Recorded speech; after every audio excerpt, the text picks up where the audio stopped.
Jonathan Harkus Journal. The 3rd of October, as I must do something or go mad. I write this diary. It is now 6 o'clock, and we are to meet in the study in half an hour and take something to eat. For Dr. Van Helsing and Dr. Seward are agreed that if we do not eat we cannot work our best.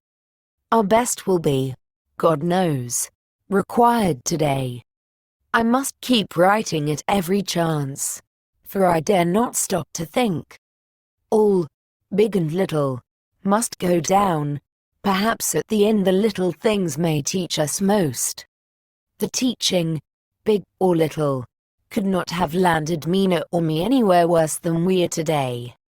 However, we must trust and hope. Poor Mina told me just now, with the tears running down her dear cheeks, that it is in trouble and trial that our faith is tested, that we must keep on trusting, and that God will aid us up to the end. The end, oh my God, what end? To work. To work.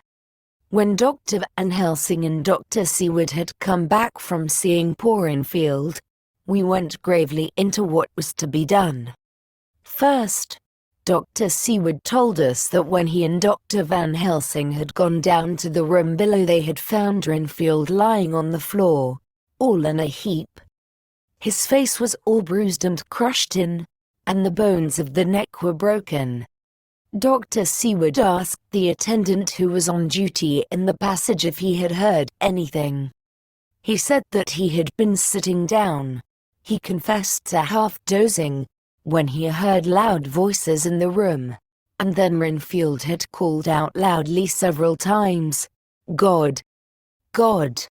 God! After that there was a sound of falling, and when he entered the room he found him lying on the floor, face down, just as the doctors had seen him.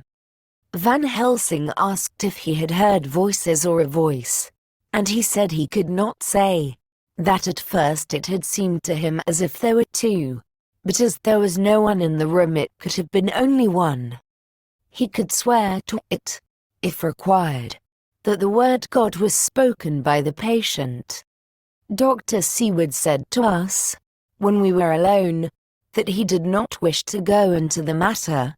The question of an inquest had to be considered, and it would never do to put forward the truth, as no one would believe it.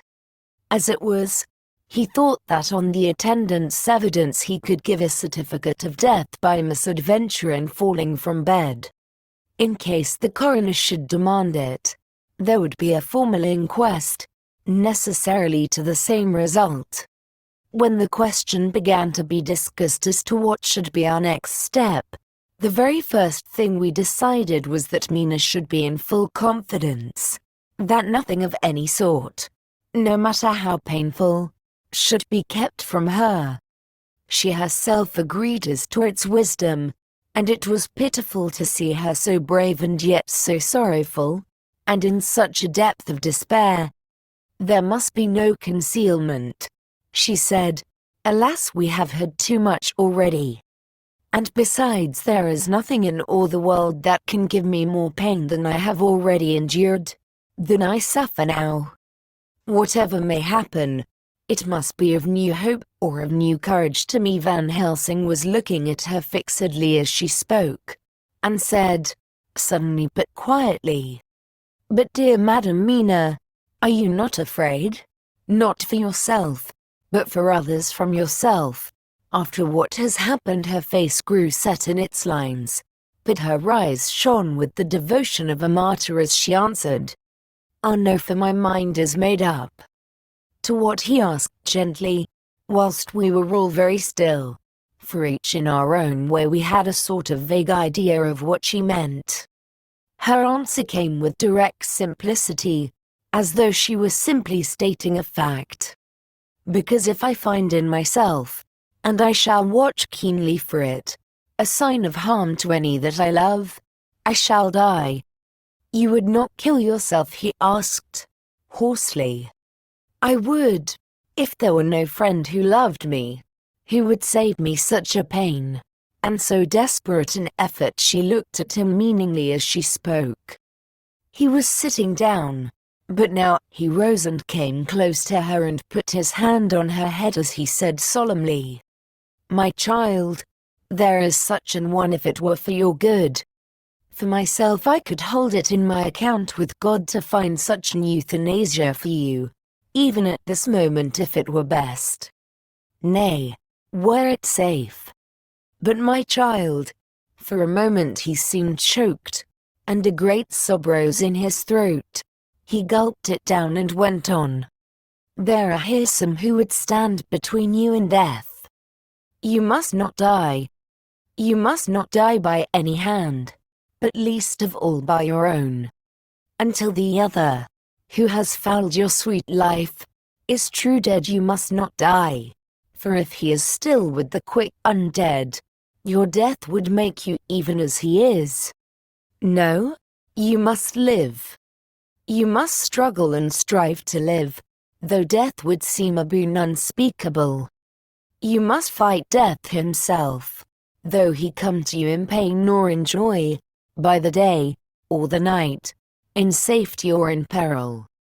On your living soul I charge you that you do not die, nay, nor think of death, till this great evil be past." The poor dear grew white as death, and shook and shivered, as I have seen a quicksand and shake and shiver at the incoming of the tide. We were all silent. We could do nothing. At length she grew more calm and turning to him said, sweetly, but oh so sorrowfully, as she held out her hand, "I promise you, my dear friend, that if God will let me live, I shall strive to do so, till, if it may be in his good time, this horror may have passed away from me." She was so good and brave that we all felt that our hearts were strengthened to work and endure for her, and we began to discuss what we were to do. I told her that she was to have all the papers in the safe, and all the papers or diaries and phonographs we might hereafter use, and was to keep the record as she had done before. She was pleased with the prospect of anything to do, if pleased could be used in connection with so grim an interest. As usual, Van Helsing had thought ahead of everyone else, and was prepared with an exact ordering of our work. "It is perhaps well," he said, "that at our meeting after our visit to Carfax we decided not to do anything with the earth boxes that lay there. Had we done so, the Count must have guessed our purpose, and would doubtless have taken measures in advance to frustrate such an effort with regard to the others, but now he does not know our intentions. Nay, more, in all probability, he does not know that such a power exists to us as can sterilize his lairs, so that he cannot use them as of old. We are now so much further advanced in our knowledge as to their disposition that, when we have examined the house in Piccadilly, we may track the very last of them. Today, then, is ours, and in it rests our hope. The sun that rose on our sorrow this morning guards us in its course. Until it sets tonight, that monster must retain whatever form he now has. He is confined within the limitations of his earthly envelope. He cannot melt into thin air nor disappear through cracks or chinks or crannies. If he go through a doorway, he must open the door like a mortal. And so we have this day to hunt out all his lairs and sterilize them. So we shall, if we have not yet catch him and destroy him, drive him to bay in some place where the catching and the destroying shall be, in time. Sure. Here I started up, for I could not contain myself at the thought that the minutes and seconds so preciously laden with Mina's life and happiness were flying from us, since whilst we talked action was impossible. But Van Helsing held up his hand warningly. "Nay, friend Jonathan," he said, "in this, the quickest way home is the longest way, so your proverbs say. We shall all act and act with desperate quick, when the time has come. But think, In all probable the key of the situation is in that house in Piccadilly. The Count may have many houses which he has bought. Of them he will have deeds of purchase, keys and other things. He will have paper that he writes on. He will have his book of checks. There are many belongings that he must have somewhere. Why not in this place so central, so quiet, where he come and go by the front or the back at all hour, when in the very vast of the traffic there is none to notice? We shall go there and search that house, and when we learn what it holds, then we do what our friend Arthur call, in his phrases of hunt stop the earths, and so we run down our old fox. So is it not? Then let us come at once, I cried. We are wasting the precious time. The professor did not move, but simply said, "And how are we to get into that house in Piccadilly?" "Anyway," I cried, "we shall break in if need be." "And your police, where will they be, and what will they say?" I was staggered, but I knew that if he wished to delay he had a good reason for it. So I said, as quietly as I could, "Don't wait more than need be. You know, I am sure, what torture I am in." "Ah, my child, that I do, and indeed there is no wish of me to add to your anguish. But just think, what can we do, until all the world be at movement? Then will come our time. I have thought and thought, and it seems to me that the simplest way is the best of all. Now we wish to get into the house, but we have no key. Is it not so?" I nodded. "Now suppose that you were, in truth, the owner of that house, and could not still get it, and think there was to you no conscience of the housebreaker, what would you do?" "I should get a respectable locksmith, and set him to work to pick the lock for me." "And your police, they would interfere, would they not?" "Oh, no, not if they knew the man was properly employed." Then, he looked at me as keenly as he spoke.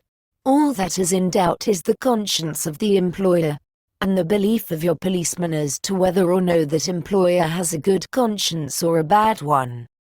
Your police must indeed be zealous men and clever, oh, so clever, in reading the heart, that they trouble themselves in such matter. No, no, my friend Jonathan, you go take the lock off 100 empty house in this your London, or of any city in the world, and if you do it as such things are rightly done, and at the time such things are rightly done, no one will interfere. I have read of a gentleman who owned a so fine house in London, and when he went for months of summer to Switzerland and lock up his house, some burglar came and broke window at back and got in. Then he went and made open the shutters in front and walk out and in through the door, before the very eyes of the police. Then he have an auction in that house, and advertise it, and put up big notice, and when the day come he sell off by a great auctioneer all the goods of that other man who owned them. Then he go to a builder, and he sell him that house, making an agreement that he pull it down and take all away within a certain time. And your police and other authority help him all they can. And when that owner come back from his holiday in Switzerland he find only an empty hole where his house had been. This was all done en règle, and in our work we shall be en règle too. We shall not go so early that the policemen who have then little to think of, shall deem it strange, but we shall go after 10 o'clock, when there are many about, and such things would be done were we indeed owners of the house." I could not but see how right he was, and the terrible despair of Mina's face became relaxed a thought. There was hope in such good counsel. Van Helsing went on. "When once within that house we may find more clues. At any rate some of us can remain there whilst the rest find the other places where there be more earth boxes, at Bermondsey and Mile End." Lord Godalming stood up. I can be of some use here, he said.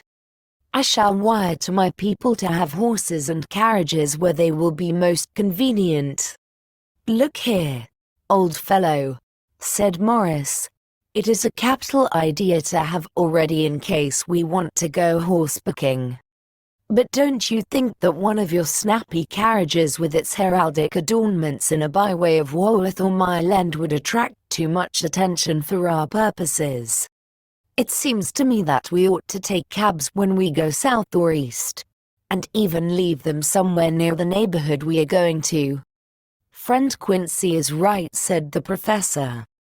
His head is what you call in plane with the horizon. It is a difficult thing that we go to do, and we do not want no peoples to watch us if so it may. Mina took a growing interest in everything, and I was rejoiced to see that the exigency of affairs was helping her to forget for a time the terrible experience of the night. She was very, very pale, almost ghastly, and so thin that her lips were drawn away, showing her teeth in somewhat of prominence. I did not mention this last, lest it should give her needless pain, but it made my blood run cold in my veins to think of what had occurred with poor Lucy when the Count had sucked her blood. As yet there was no sign of the teeth growing sharper, but the time as yet was short, and there was time for fear. When we came to the discussion of the sequence of our efforts and of the disposition of our forces, there were new sources of doubt. It was finally agreed that before starting for Piccadilly we should destroy the Count's lair close at hand. In case he should find it out too soon, we should thus be still ahead of him in our work of destruction, and his presence in his purely material shape, and at his weakest, might give us some new clue. As to the disposal of forces, it was suggested by the professor that, after our visit to Carfax, we should all enter the house in Piccadilly, that the two doctors and I should remain there, whilst Lord Godalming and Quincy found the lairs at Walworth and Mile End and destroyed them. It was possible, if not likely, the professor urged, that the Count might appear in Piccadilly during the day, and that if so we might be able to cope with him then and there. At any rate, we might be able to follow him in force. To this plan I strenuously objected, and so far as my going was concerned, for I said that I intended to stay and protect Mina, I thought that my mind was made up on the subject, but Mina would not listen to my objection. She said that there might be some law matter in which I could be useful, that amongst the Count's papers might be some clue which I could understand out of my experience in Transylvania, and that, as it was, all the strength we could muster was required to cope with the Count's extraordinary power. I had to give in, for Mina's resolution was fixed. She said that it was the last hope for her that we should all work together. As for me, she said, I have no fear. Things have been as bad as they can be, and whatever may happen must have in it some element of hope or comfort. Go, my husband. God can, if he wishes it, guard me as well alone as with anyone present. So I started up crying out, then in God's name let us come at once, for we are losing time. The Count may come to Piccadilly earlier than we think. Not so, said Van Helsing, holding up his hand. But why? Asked. Do you forget, he said, with actually a smile, that last night he banqueted heavily, and will sleep late? Did I forget? Shall I ever? Can I ever? Can any of us ever forget that terrible scene? Mina struggled hard to keep her brave countenance, but the pain overmastered her and she put her hands before her face, and shuddered whilst she moaned. Van Helsing had not intended to recall her frightful experience. He had simply lost sight of her and her part in the affair in his intellectual effort. When it struck him what he said, He was horrified at his thoughtlessness and tried to comfort her. "Oh, Madam Mina," he said. "Dear, dear Madam Mina, alas that I of all who so reverence you should have said anything so forgetful.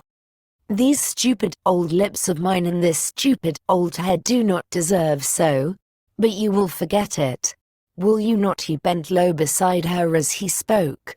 She took his hand, and looking at him through her tears, said hoarsely, "No, I shall not forget, for it is well that I remember, and with it I have so much in memory of you that is sweet, that I take it all together. Now, you must all be going soon. Breakfast is ready, and we must all eat that we may be strong."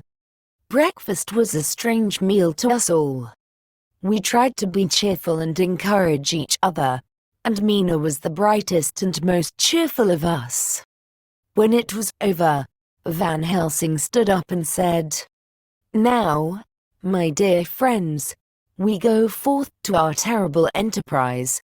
Are we all armed, as we were on that night when first we visited our enemy's lair, armed against ghostly as well as carnal attack?" we all assured him.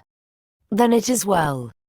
Now, Madam Mina, you are in any case quite safe here until the sun set, and before then we shall return, if we shall return.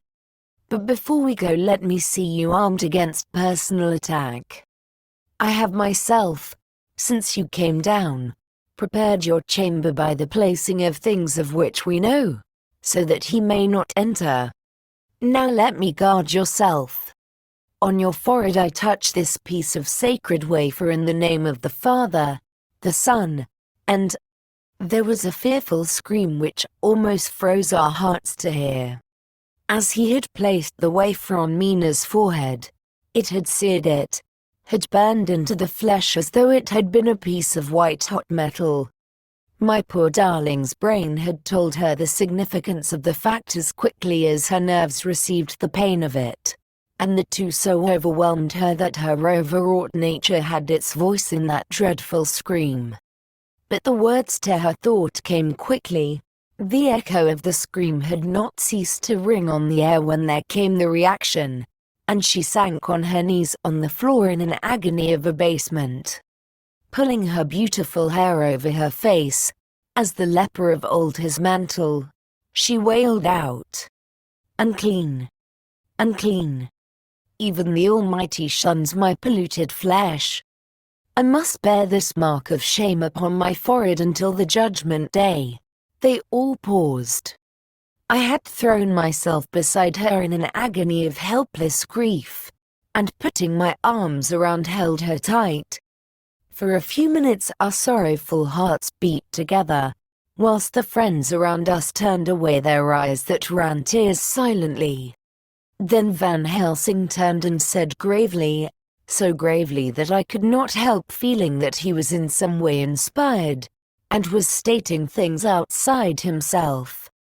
"It may be that you may have to bear that mark till God himself see fit, as he most surely shall, on the judgment day, to redress all wrongs of the earth and of his children that he has placed thereon. And oh, Madam Mina, my dear, may we who love you be there to see, when that red scar, the sign of God's knowledge of what has been, shall pass away, and leave your forehead as pure as the heart we know. For so surely as we live, that scar shall pass away when God sees right to lift the burden that is hard upon us. Till then we bear our cross, as his Son did in obedience to his will. It may be that we are chosen instruments of his good pleasure, and that we ascend to his bidding as that other through stripes and shame, through tears and blood, through doubts and fears, and all that makes the difference between God and man. There was hope in his words, and comfort, and they made for resignation. Mina and I both felt so, and simultaneously we each took one of the old man's hands and bent over and kissed it. Then without a word we all knelt down together, and, all holding hands, swore to be true to each other. We men pledged ourselves to raise the veil of sorrow from the head of her whom, each in his own way, we loved, and we prayed for help and guidance in the terrible task which lay before us. It was then time to start. So I said farewell to Mina, a parting which neither of us shall forget to our dying day, and we set out. To one thing I have made up my mind. If we find out that Mina must be a vampire in the end, then she shall not go into that unknown and terrible land alone. I suppose it is thus that in old times one vampire meant many, just as their hideous bodies could only rest in sacred earth. So the holiest love was the recruiting sergeant for their ghastly ranks. We entered Carfax without trouble and found all things the same as on the first occasion. It was hard to believe that amongst so prosaic surroundings of neglect and dust and decay there was any ground for such fear as already we knew. Had not our minds been made up, and had there not been terrible memories to spur us on, we could hardly have proceeded with our task. We found no papers, or any sign of use in the house, and in the old chapel the great boxes looked just as we had seen them last. Dr. Van Helsing said to us solemnly as we stood before them, "And now, my friends, we have a duty here to do. We must sterilize this earth, so sacred of holy memories, that he has brought from a far distant land for such fell use. He has chosen this earth because it has been holy. Thus we defeat him with his own weapon, for we make it more holy still. It was sanctified to such use of man. Now we sanctify it to God." As he spoke he took from his bag a screwdriver and a wrench, and very soon the top of one of the cases was thrown open. The earth smelled musty and close, but we did not somehow seem to mind, for our attention was concentrated on the professor. Taking from his box a piece of the sacred wafer he laid it reverently on the earth, and then shutting down the lid began to screw it home, we aiding him as he worked. One by one we treated in the same way each of the great boxes, and left them as we had found them to all appearance, but in each was a portion of the host. When we closed the door behind us, the professor said solemnly, "So much is already done. If it may be that with all the others we can be so successful, then the sunset of this evening may shine on Madame Mina's forehead all white as ivory and with no stain."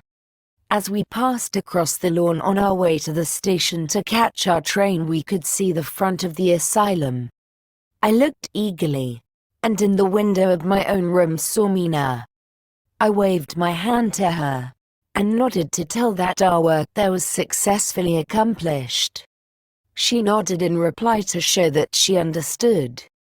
The last I saw, she was waving her hand in farewell. It was with a heavy heart that we sought the station and just caught the train, which was steaming in as we reached the platform. I have written this in the train. Piccadilly, 12:30 o'clock. Just before we reached Fenchurch Street, Lord Godalming said to me, "Quincy and I will find a locksmith. You had better not come with us in case there should be any difficulty, for under the circumstances it wouldn't seem so bad for us to break into an empty house. But you're a solicitor and the Incorporated Law Society might tell you that you should have known better." I demurred as to my not sharing any danger even of Ojim, but he went on, "Besides, it will attract less attention if there are not too many of us. My title will make it all right with the locksmith, and with any policeman that may come along. You had better go with Jack and the professor and stay in the Green Park, somewhere in sight of the house, and when you see the door open and the smith has gone away, do you all come across. We shall be on the lookout for you, and shall let you in." "The advice is good," said Van Helsing, so we said no more. Godalming and Morris hurried off in a cab, we following in another. At the corner of Arlington Street, our contingent got out and strolled into the Green Park. My heart beat as I saw the house on which so much of our hope was centered, looming up grim and silent in its deserted condition amongst its more lively and spruce-looking neighbors. We sat down on a bench within good view, and began to smoke cigars so as to attract as little attention as possible. The minutes seemed to pass with leaden feet as we waited for the coming of the others. At length we saw a four-wheeler drive up. Out of it, in leisurely fashion, got Lord Godalming and Morris, and down from the box descended a thick-set working man with his rush-woven basket of tools. Morris paid the cabman, who touched his hat and drove away. Together the two ascended the steps, and Lord Godalming pointed out what he wanted done. The workman took off his coat leisurely and hung it on one of the spikes of the rail, saying something to a policeman who just then sauntered along. The policeman nodded acquiescence, and the man kneeling down placed his bag beside him. After searching through it, he took out a selection of tools which he produced to lay beside him in orderly fashion. Then he stood up, looked into the keyhole, blew into it, and turning to his employers, made some remark. Lord Godalming smiled, and the man lifted a good-sized bunch of keys. Selecting one of them, he began to probe the lock, as if feeling his way with it. After fumbling about for a bit, he tried a second, and then a third. All at once the door opened under a slight push from him, and he and the two others entered the hall. We sat still. My own cigar burnt furiously, but Van Helsing's went cold altogether. We waited patiently as we saw the workman come out and bring in his bag. Then he held the door partly open, steadying it with his knees, whilst he fitted a key to the lock. This he finally handed to Lord Godalming, who took out his purse and gave him something. The man touched his hat, took his bag, put on his coat and departed.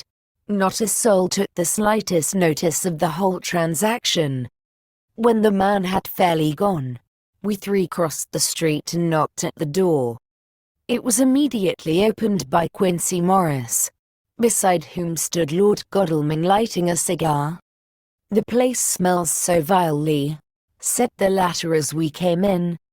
It did indeed smell vilely, like the old chapel at Carfax, and with our previous experience it was plain to us that the Count had been using the place pretty freely. We moved to explore the house, all keeping together in case of attack, for we knew we had a strong and wily enemy to deal with, and as yet we did not know whether the Count might not be in the house. In the dining room, which lay at the back of the hall, we found 8 boxes of earth. 8 boxes only out of the 9, which we sought. Our work was not over, and would never be until we should have found the missing box. First we opened the shutters of the window which looked out across a narrow stone-flagged yard at the blank face of a stable, pointed to look like the front of a miniature house. There were no windows in it, so we were not afraid of being overlooked. We did not lose any time in examining the chests. With the tools which we had brought with us we opened them, one by one, and treated them as we had treated those others in the old chapel. It was evident to us that the Count was not at present in the house, and we proceeded to search for any of his effects. After a cursory glance at the rest of the rooms, from basement to attic, we came to the conclusion that the dining room contained any effects which might belong to the Count, and so we proceeded to minutely examine them. They lay in a sort of orderly disorder on the great dining room table. There were title deeds of the Piccadilly house in a great bundle, deeds of the purchase of the houses at Mile End and Bermondsey, note paper, envelopes, and pens and ink. All were covered up in thin wrapping paper to keep them from the dust. There were also a clothes brush, a brush and comb, and a jug and basin, the latter containing dirty water which was reddened as if with blood. Last of all was a little heap of keys of all sorts and sizes, probably those belonging to the other houses. When we had examined this last find, Lord Godalming and Quincy Morris, taking accurate notes of the various addresses of the houses in the east and the south, took with them the keys in a great bunch, and set out to destroy the boxes in these places. The rest of us are, with what patience we can, waiting their return, or the coming of the Count.